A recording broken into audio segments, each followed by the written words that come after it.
Hey, what's up everybody? Welcome to Car Question. You probably saw the video that we did with the exterior of the Honda Clarity, but now it's time to check inside.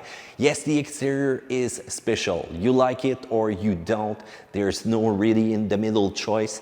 But the big thing is that inside, it's really looking normal, like a regular car. They didn't do anything special. Let's go check that out and you're gonna see a great quality of material. Car Question, the interior of the Clarity, it's a start.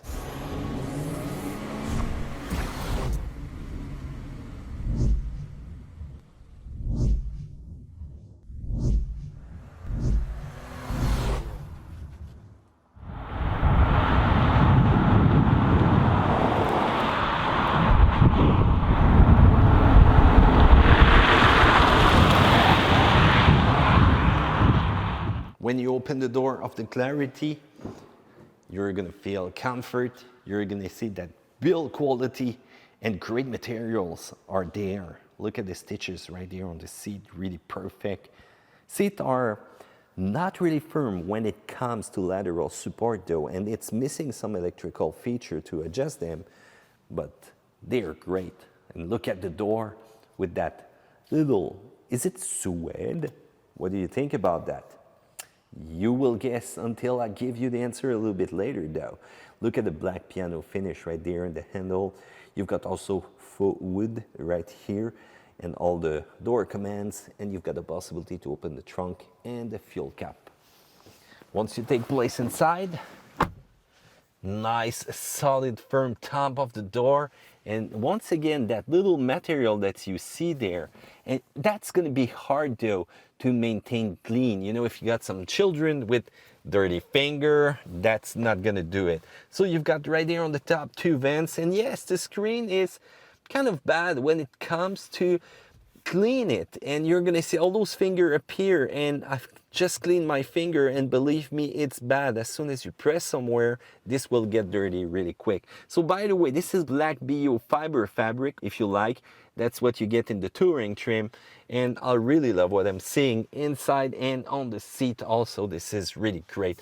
So you've got great steering wheel, a little bit of a faux wood accent once again, and you've got also the black piano accent that I really like, and the stitches are all perfect in that steering wheel with a nice firm grip.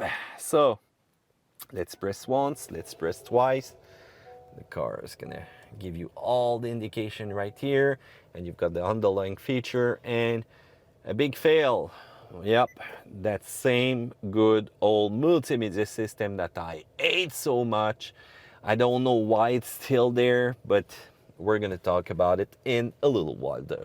So right there, here you've got the trip button that you can press and change in the luminosity of the display. You've got also the possibility to enable the camera on the side by pressing right here on the button. You've got right here, a little bit lower though, the possibility to open the charge port door. You've got the lane assist system, the collision warning system that you can turn on or off, and you've got also the stability system that you can use. You've got also the possibility to configure all those systems in the multimedia system, all the sensibility of the security feature. Also, another thing that you're going to see is the paddle right here and the other one on that side. What are those for? These are for regenerative braking. So you've got 4 different settings that you can use while you're still not going to be able to do a one-pedal drive though with the car. So all the commands are really familiar right here if you watch a video that we did with the Civic. So all the commands are on the side. The cruise control, the main is here, and you've got the voice command, which is activable through that. So let's check the different menu that we have. And by the way, this is the battery charge indicator right here on the side. You've got the fuel on the other side. And right there in the center, as soon as you accelerate, you're gonna see a bar go up onto the top. And by the way, if you want to activate the engine, you've got a little step in the accelerator that you need to pass. The charge indicator is right down here. So let's press on the I. So you've got the fuel consumption. Yes, 0.2 liter per 100. That's that's the fuel consumption that I had this week. This is really impressive. This little logo is only to tell you if your drive is green or eco-friendly or not. You've got the possibility to display which function is working right now, who's sending power to the wheels, the battery, the electric motor, or the engine. And you've got the fuel consumption, the average. You've got also an histogram of that same fuel consumption. You've got a range. So the EV range left is 46.7 kilometers. That's not maximum. I've got probably one line or two missing in the battery charge, 429. And when it's going to come to combine both numbers, 475 kilometers. This is an awesome range for this kind of car right now. So GPS information will be right here, the service due, all those things you can configure. And by the way, right now the audio is off, but if I pull simply on a different button, I can switch the source easily. The power needs to be on though for your audio system to work. So there you go. I'm going to lower the volume though.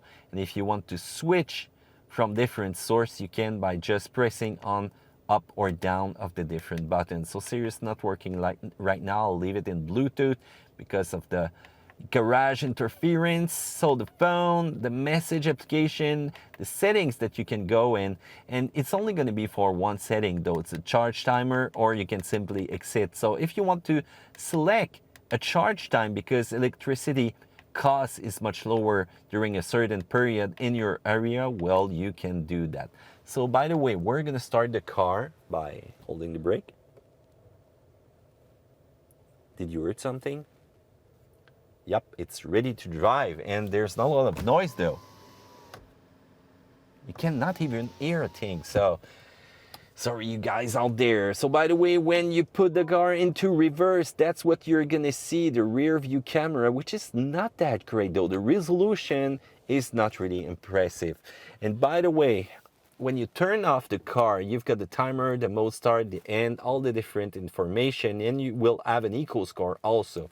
But the car is not bothering you by, you know, be careful, you have to be eco, be careful, you have to save some fuel, you have to save the range, you have to save the battery power. So that's what I like. So I'm gonna press home, and yes, that's the bad audio system that I have. So it's an 8-inch screen, which is not really bad, but it's only got 180 watts of power through 8 speakers. The sound system is not bad itself. So let's raise the volume though. But you see the problem with that.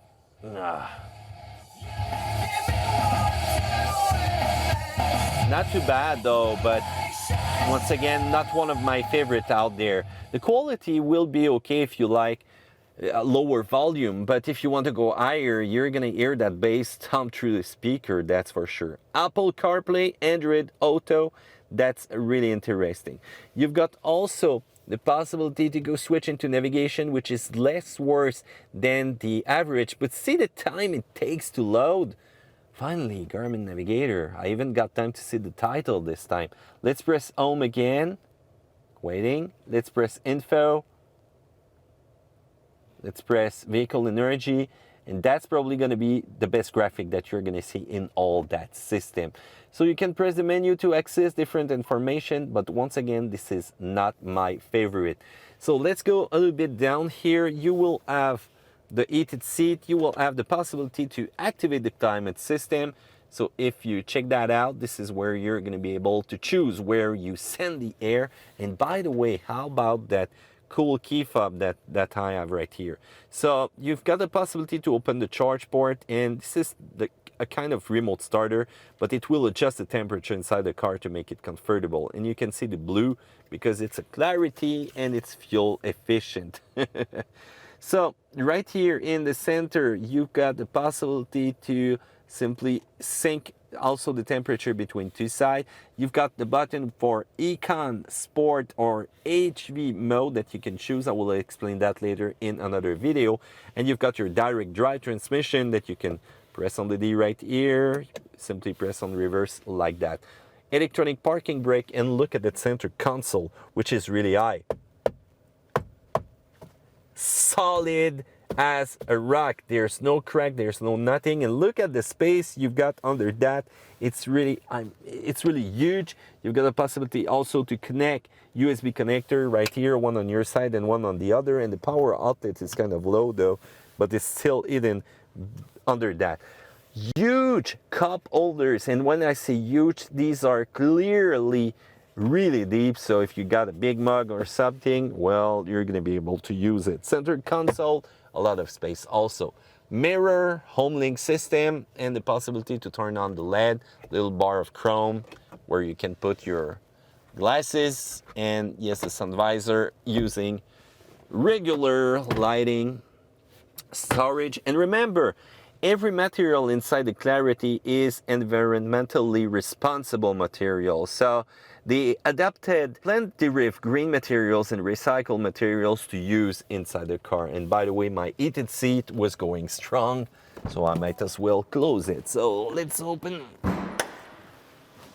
the hood. And by the way, the only what's lacking also is the electric command right here on the side. So if you want to move your seat forward, it's going to be the good old way. So let's open the door to the rear access, and believe me, this is impressive. Why? Easy access, easy to get in, but look at the space that I got with my regular driving position. Nice little pouch here for your phone or your little tablets, and you've got a power outlet but no USB connector though. The lighting is really nice, and you can see the button on top are really fancy. And right here, that same faux suede that you're gonna see is right here in the door, also on the back. So right there, the armrest, not too bad though. And when it comes to headspace, that's really perfect. And by the way, I've got a quiz question for you. So I'm gonna move right here. Do you know what this little key fob is for? I'm gonna give you a few seconds to answer. It's to open the trunk. If there's anything wrong with it, you can insert the key and you can get an easy access to that. So the trunk size is not too bad, but I'm gonna show you 60-40 seat. I'm gonna pull on that. And simply lower the seat. By the way, you need to push the center one to be really able to make a floor that's going to fit both of them. So you can see the opening is not really wide though, so it's not going to give you a big access to the trunk. So, and you've got that little windows, that opening, which is going to give you a view through that, and still you've got the defrost, so if it gets foggy or if there's snow or ice, it will melt over time. So this little section here, which is already open, it's not like that usually because I did a previous video and forget to close it. This is a tire repair kit. So you just put that back, push, it's gonna clip, and you can simply attach. You've got also your power cord right here that you can put there, and you've got easy access to the trunk. Seriously, this is a neat car. So let's go check out the engine. So a little engine mated to that hybrid, and remember, this car is fuel efficient, but there's a lot of capture technology, a lot of electronics that I can see inside. This is not the kind of car that I would do my mechanic on. And by the way, the wipers, remember I told you about special wipers. The fluid is coming right out of the tip, and you can see that sometime here in the winter you will get all clogged with ice, so I don't know if it's the best position to put that out though. So air filter, easy access to the oil if you can check it, and the washer fluid tank is not really big. You're gonna see that it fills up pretty quickly if you got a big gallon of washer. So a nice interior, comfortable, really class.